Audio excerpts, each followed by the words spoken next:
Assalomu alaykum hurmatli do'stlar.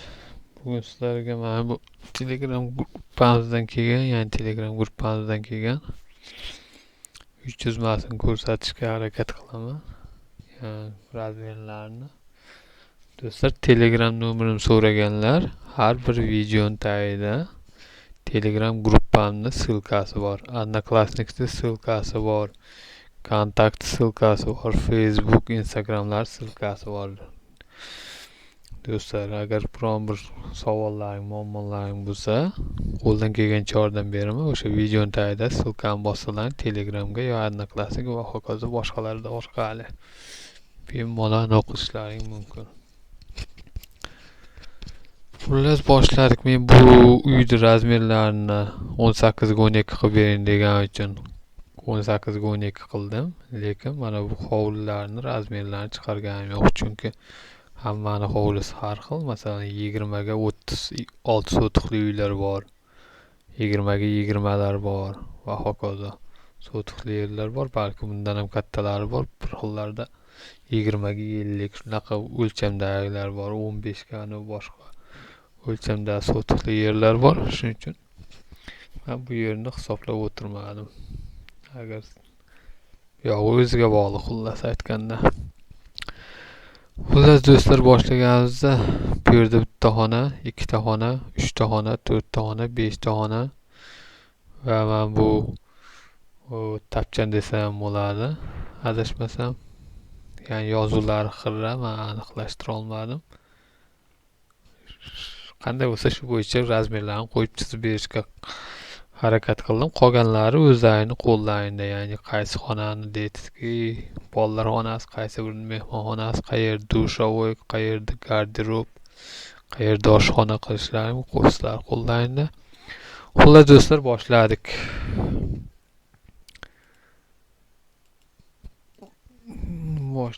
Mana 18 ga 12 uy. Ya'ni bu hovlini o'rtasiga qo'yiladi, quriladigan uy shekilli. Yoki men bu yerdan kattaroq bo'lsa darvozaxona qilsangiz ham bo'ladi. Endi sizga masalan 2-3 ta variant bor. Hovlingiz bilan darvozaxona qilsangiz bo'ladi bu yerda.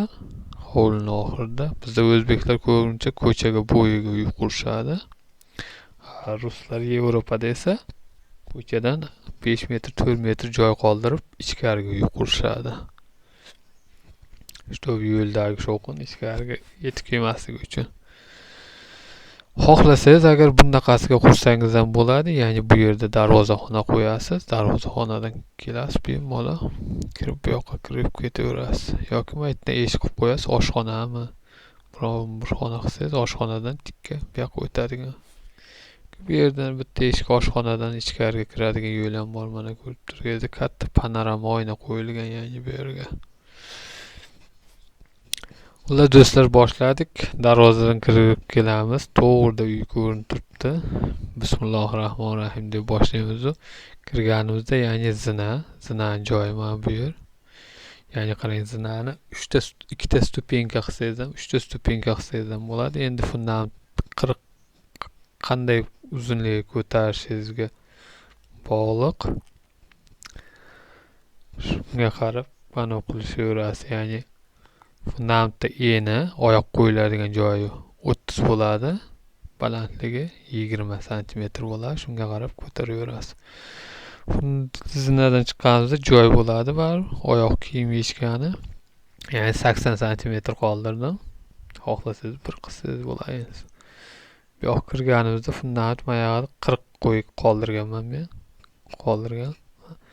Eshikdan kirganingizda, ya'ni maytda garderob qilsangiz bo'ladi. Ikki tomonga shkaf qo'yib, tashqi kiyimlaringizni yechishingiz, masalan, kurtka, paltok va hokazo kiyimlaringizni yechgan, oyoq kiyimlaringizni yechgan 1 metr 20 sm joy qoldirdim.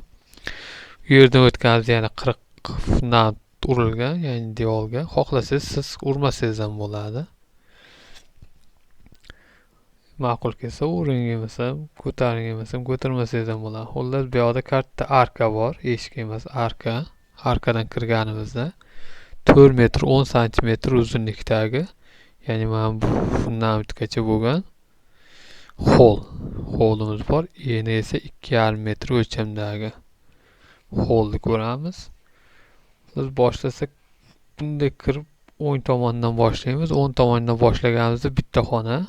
Endi sizlarga aytdim boya qanaqa xona qilishlaring o'zlaringga bog'liq. Ya'ni xonamiz 4 metrga, eni 4 metr. Hozir do'stlar. Uzr, kirganimizda aytganimdek, ya'ni 4 metrga 4.60 o'lchamdagi xona.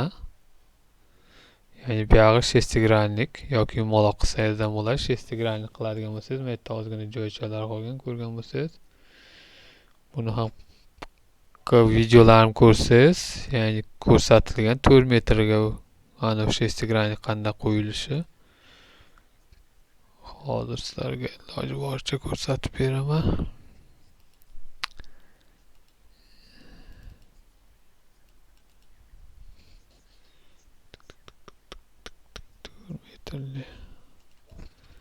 Mana do'stlar 4 metr, mana ko'rganingizda yarimta joyi bor, 50 cm qoldirasiz. Tashqi tomondan 50 cm qoldirasiz, ichki tomondan 1 metr qoldirasiz.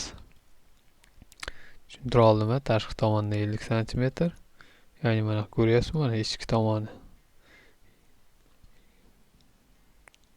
1 metr qilasiz, tashqi tomonni 50 cm qilasiz. Chunki fundament 40 cm qilsangiz ham bo'ladi. Fundament bilan bunday olib ketasiz. Bu yoqqa ko'tarasiz 1 metr tashqariga qarab. Bu yerda 2 metr joy bo'ladi. 1 metr, 1 metr, 2 metr hisoblabsiz 4 metr kelib chiqadi. Ya'ni mana ko'rishganingizda 1 metr.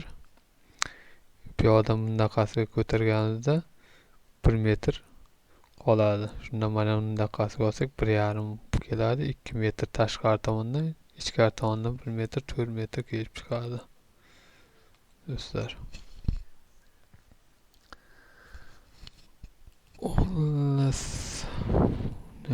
Buni boshlaydigan bo'lsak, mana kirganimizda 4.60 xona ko'rganda, u xonadan chiqamizda, ya'ni chap tomonda mehmonxona qilsangiz ham bo'ladi, chunki katta xona bu. 6,5 ga 4 o'lchamda bitta xona. Bu ham xuddi shestigranlik yoki yumaloq qilsangiz ham bo'ladi. Agar yumaloq qiladigan bo'lsangiz, ya'ni bitta kosani olasiz. Например, masalan, bitta kosani olasizda, kosangizni bunday o'rtasidan hisoblasangiz, masalan, mana yumaloq kosa deb hisoblaydigan bo'lsak, ayollarimiz biladi, to'rt pishiradiganlar 24-22 o'lchamdagi to'rt qolplari bo'ladi. O'sha yumaloqni olsangiz, o'rtasidan bunday lineykani tashlaysiz, hisoblaysiz. Ya'ni 24 bo'ladigan bo'lsa, masalan 4 metr bo'ladigan bo'lsa, endi masalan deb aytyapman, bitta qozonimiz 4 metr bo'ladigan bo'lsa, shuni o'rtasini olamiz. O'rtasi 2 metr.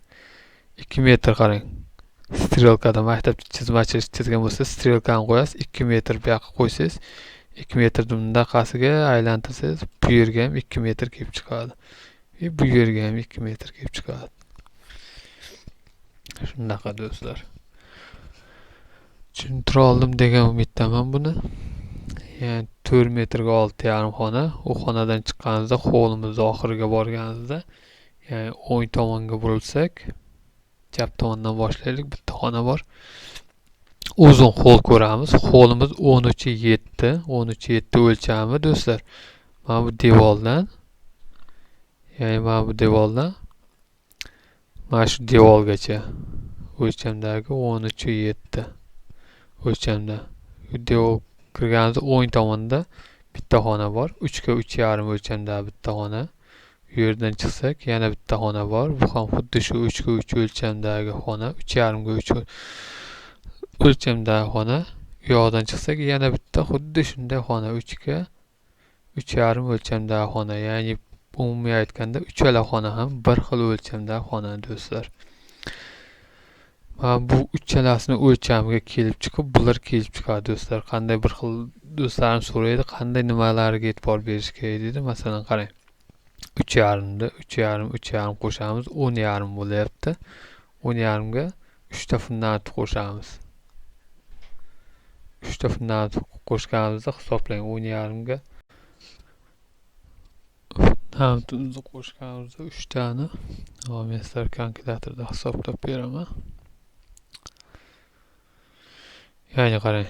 40, 350, 40, 350, 40, 350, 40. Biz 40 ni qo'shmaymiz boshda 40 ni. 350 ni ko'paytiramiz 3 ga. Sababi 2, 3. 3 ga.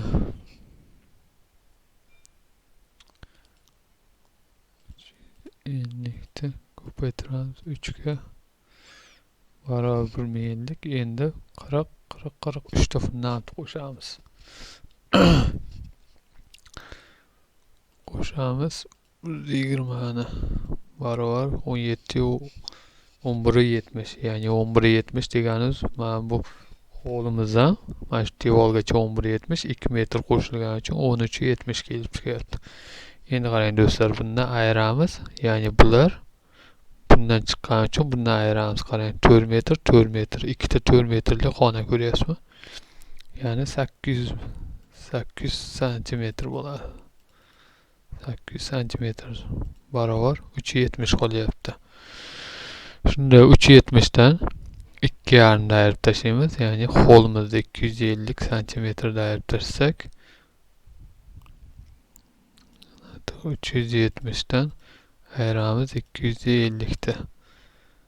Ayirib tashsak 120 qoladi. 120 ya'ni 40, 40 80 bo'ladi. Ya'ni bir 40 ni qo'shsak 120. Shunda 11.70 kelib chiqyapti. Bunaqasiga 11.70, 11.70, 11.70 kelib chiqadi do'stlar.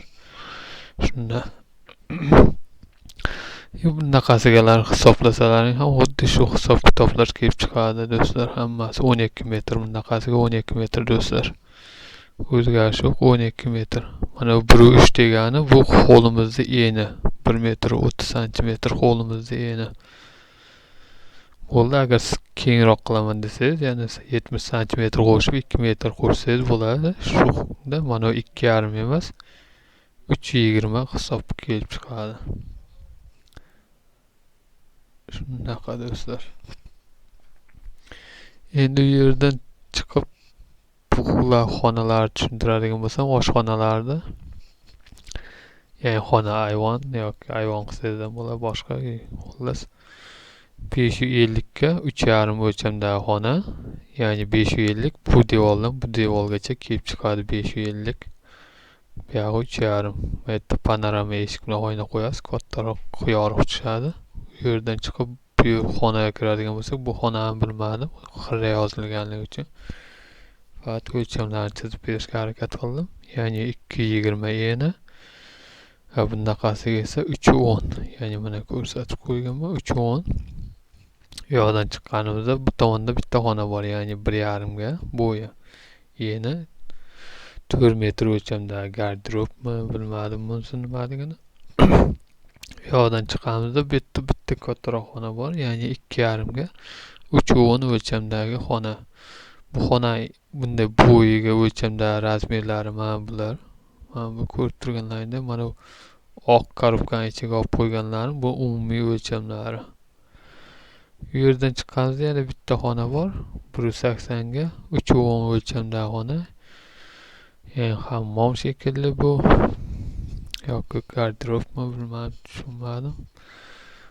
O'zlaringga qaysi bir xona ma'qul bo'lsa, shunga qarab xonalarni bo'lib chiqasizlar. Ya'ni bolalar xonasi, mehmonxona, oshxona va hokazo xonalarga bo'lib chiqasizlar degan umiddaman. Agar rasm uy chizmamiz yoqqan bo'lsa do'stlar, o'z minnatdorchiliklaringni bosib qo'yasizlar degan umiddaman. Savol va kamchiliklari bo'lsa albatta kommentariyaga yozinglar. Kelgusi videolarimizda ko'rishguncha o'zlaringni asranglar, sog' bo'linglar, salomat bo'linglar.